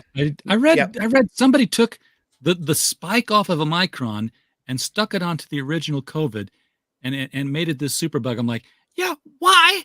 Why did you do that? There's a long story behind that, but you don't want the algorithms to affect any of your broadcasting. So we don't. Why don't you take that new bug and put it into a sack of donated blood and then feed it to mosquitoes and just to see if it can be transmitted that way? Don't give them any ideas, please. It's a thought experiment. Go for it. Yeah, I wouldn't wish what I went through on anybody, and I would never want to ever go through it again. But literally, like I said, every muscle in your body atrophies. That includes the bones and the muscles that control the bones in your inner ear. You're cognizant. Your brain takes a while to be able to function correctly. Your eyes, your mouth. I was under a number of therapists, but I burned through them really fast because I wanted to get back to normal. That was my big push. And I ended up leaving the nursing home within 2 months. They expected me to stay there a lot longer. And they told me when I left, they didn't know what kind of life that I was going to have, and they didn't know how far I was going to be able to wake the muscles back up when I came in, because they had never had to deal with somebody that had gone through what I had gone through before. So it was a learning experience for everybody. Yeah, Rick Veitch has done a lot of comics on dreams. I think you'll be the first person who's done a comic on coma dreams. Oh, you should have seen the drug list that they had me on, fentanyl and all sorts of crazy stuff. So apparently I was told that when I got hauled back there, I was putting up a fight and was quite the argumentative, grumpy old man, apparently. But I don't remember any of it. All I know is I've got a scar right there from that it you didn't have before. that I didn't have before. I got a trach scar on my throat that I'm still dealing with, clogging up my airways, and I've got a scar on my stomach where they tube fed me for months afterwards because they weren't sure if I was going to be able to swallow correctly. And they were pumping me with all sorts of drugs and steroids too. I got over to the nursing home and I got a caseworker to actually look at my file, and she's going down the list and going, oh, holy crap, why are you on this? And it was some drug that starts with a Q that was a psychotic narcotic. It took them 2 Oh my weeks to gosh. wean me off of it. She said, nobody's supposed to be on this drug. What are you doing being on this? And I said, I don't know. She goes, you must have really put up a fight. I says, well, that could have been where I got that. So maybe I took a couple people out while they were trying to put me on the respirator. I don't know. I don't remember any I of it. hope so. I don't I remember hope any so. of it. Yeah. But I got put under the at the hospital, put under the old style protocols, which meant respirator. As soon as my lungs were clogged up enough. One of my first dreams was being suspended upside down in a black spider web, riding on a steam engine train, going out to the West Coast. And I had a nurse behind me the whole time telling me she was giving me something for something. That much I remember like it was yesterday. But apparently I was on a respirator while all that was going on. Who knows? That book, I want to read that book. Crazy times. Yeah. Rob, I was going to put the Kickstarter link up for the last horror extravaganza. It's done. It's finished up. Yeah. Twilight Grim has all 4 issues are out there now. I think there's eventually a plan to put it in a graphic novel. Maybe I'll come back and we'll talk about that when that happens. Cool. But right now issue 4 is out there. You can go to indieplanet.com and type in Twilight Grim, and you should be able to find all 4 issues there. If you want to know where people can see me, about every week I do a podcast for Silverline called Wednesday Wham, and obviously it's on Wednesday. It usually about the same time as this particular podcast is. It's what is it? 7 Central time. 7 Central, which would be 8 Eastern. So I'm usually there making a fool of myself every week. What I'm working on right now, I guess people watched while Randy was talking there. I've grabbed a bunch of pages here. I'm doing a graphic novel with, actually it'll be a mini series first, called Boston Bombers. Cool. With Ron Fortier. Part of it's set in Africa, obviously. I love it when a writer says, you know, we want you to draw the Roman Legion. I love it when the script comes in and it says, show the Legion coming over the hill, and I go, thanks a lot.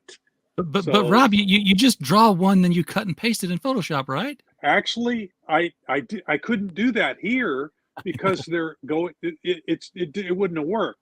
Now this group over here, there's actually in the actual comic, there's a lot more of them.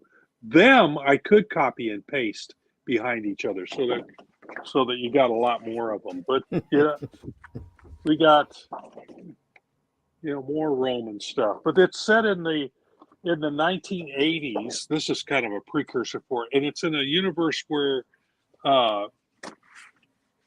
Jesus was a woman. The Roman Empire survived, and it's essentially a female Doc Savage spinoff. It's similar to Doc Savage in that she's got her own entourage of people that work with her, and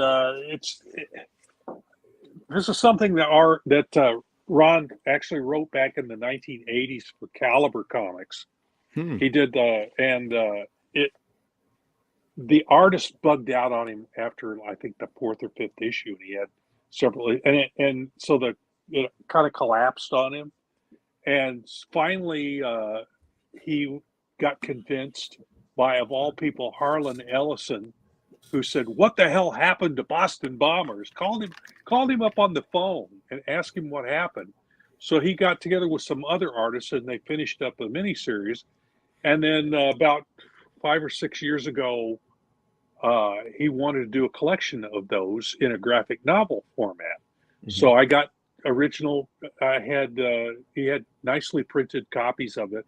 I scanned them in, cleaned them up, put them in a graphic novel, sat down and read the thing, and I went, "Ron, there's more to this story, isn't there?" And he goes, "Well, yeah, I'd like to tell more. It was meant to be a continuing." And I said, "Well, find an artist. I'll put it together and we'll publish it." Well, years go by. He doesn't find an artist for it, and I'm just chomping at the bit. And I finally said, "I'll draw it." And he goes, "Okay, I'll send you the script tomorrow." So I've been, yeah, he suckered me in. He set the hook and reeled me in. So that's what I'm working on right now. I'm up to page 13 of I believe the first issue is 32 pages. Who's And going to publish that? I am. I'm going to Okay. put it at Kablam, and we'll sell it. We'll sell copies of it, and eventually, when we get, I think it's a 5 or 6 issue miniseries, we'll collect it in a graphic novel format, put it up on Amazon, and sell it there. Sell it at conventions, or put it up on a website and see if people buy it there. And again, it'll be available at Indie Planet, like the Silverline stuff is. So, unless somebody wants to come along and pay me a bunch of money to publish it, that would be fine too. But our plan at this point is for us to essentially self-publish it. So, Cool. You don't need a but it's publisher anymore. well, you don't. You really don't. I like what Silverline is doing, which is why I'm working with him. And I'm doing some covers for them. He's talking about maybe doing. We're talking about another book that I might be doing for them while I'm working on the Boston Bombers. I'll try and squeeze that in.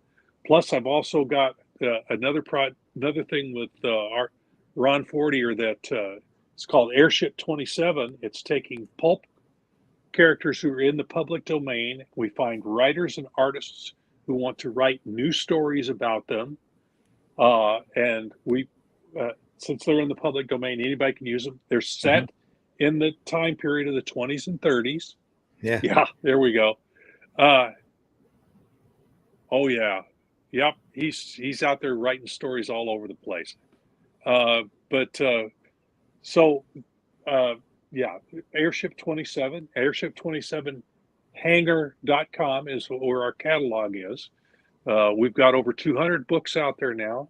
We got to the point where we had some of the writers and artists who were going, "Well, what if we wanted to create our own pulp characters? Would you publish those?" So we've started doing new characters also. So, but I had that, and this all keeps me pretty busy. Yeah, I'm retired from the real job world, and now I'm doing this sort of stuff and having the time of my life. Taking all the skills I learned as a comic book artist and melding those into what I'm doing today. I haven't had a coma where I've imagined all these things, but I'm hooked up with a number of writers who have imaginations to come up with all that stuff for me. Cool. So, but I, like you, I'm having a blast doing it.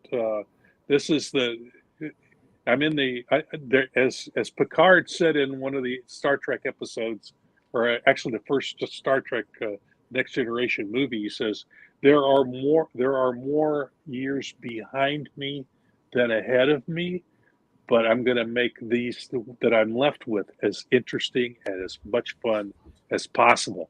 Now, that's what you're doing too. Oh, right, yeah. Sim? Yeah. That's what you. Yeah, I've got all this. I've got all these skills now, and I'm going to use them. Yep. I'm going to use them to have some fun.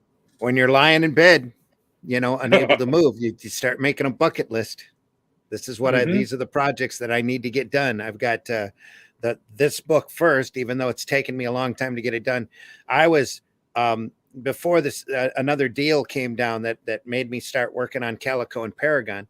I was 40 pages into a history of comics book, a graphic novel about the history of comics, using my angry little monkey named Spank as a retailer. and going through and explaining to people the history of comics, because I don't think very many people have done it. And if they have done it, it turns out to be a really dry piece. So I'm trying to make it fun and entertaining and informative at the same time. And I was, like I said, I was about 40 pages in and had just gotten to Molten and Wonder Woman at that point. 40 pages in and just getting to there. Just getting to Wonder that's Woman the in World War II. Late 30s, early 40s. Yeah. Yep. Wow. Yeah. Hadn't quite got to Captain America. Hadn't quite gotten to World War II yet. But I'm going through and putting portraits of the different creators. If I can find an older picture of them that I can draw off of, and just having Spank go through and explain to everybody comics and how the comics market worked, how the history works, and I want to take it all the way through the direct market, through everything that's happened, all the way up to the point where the book's being printed, and have him explain the comics. This is going to be a gigantic book of the first. Oh yeah. The people I've shown it to have already told me that I should stop and break it off into 50 or 60 page volumes and sell and campaign for them individually, and then put it all together later. But it's going to be all one great big long story. I was having a ball doing it too, doing a lot of research, and that's why I got the All in Color for a Dime book handy, is I've still got it out, have you found using it as reference. Steranko's oh yeah, you should see my copy. Here, I can show you. Give me a second here to reach it. Because I want to read all of these things. I'm surprised. I'm surprised you don't have history of comics. They're all dog-eared. They're all like RJ said. He was one of the first. He was one of the first to actually do he should have never history stopped. Of comics like that. He only did 2 volumes, and he should have never stopped. That and the comics book by Les Daniels, Comics: The History of Comic Books in America, is just a great reference tool. But I've got Jules Pfeiffer's Great Comic Book Heroes, but I've been a big comic book history buff for a while. So cool. Rob, I'm surprised you haven't worked out something called Tales from the Bus or something like that. That would be good. Yeah, because I drove a city bus for 20 years. I bet you got stories that would fit real well. Oh, I got some I can't tell. Yeah, those are you just change the names. Number one, nobody believe them. But yeah, it was interesting, definitely. But that is what makes this possible now. I got a retirement from that and Social Security, and I'm doing okay. So, there you go. Yeah. But it getting kind of pushed out of comics in the 90s, in the mid 90s when the implosion happened, and about the same time I had a couple of kids, very young kids that I had to take care of, and a mortgage to pay, and I probably could have plugged away at it for a while, but we'd have starved. So I had to find something else that had, and I got to find something that's got a pension, so I can, once I finish with this, I've got that pension, I can go do what I want to do, and I'm there. There you go. Cool. Cancer tried to take me out. I found out I had prostate cancer at one point. I got that taken care of. So I've even defeated cancer. So to get to this point. So well, then like they tell me, there's a reason you're here, buddy. That's what I'm hoping. Yeah. I got some things I want to do, and some other things that I have to do. You know, something's telling me there's something out there that I have to continue. Yep. Yeah. But I hear you. Yep. Plugging away, just like you. That's what we got to do. And now, we could actually make a little bit of money doing it. So with a little bit of marketing, a little bit of luck, and as much exposure as we can get out there, we'll get it done. I make a little bit of fun money. I have a bank account that I call my fun fund. The money from the comics or whatever goes in there. If I want some toys, some adult toys. No, not that kind of not that kind of adult.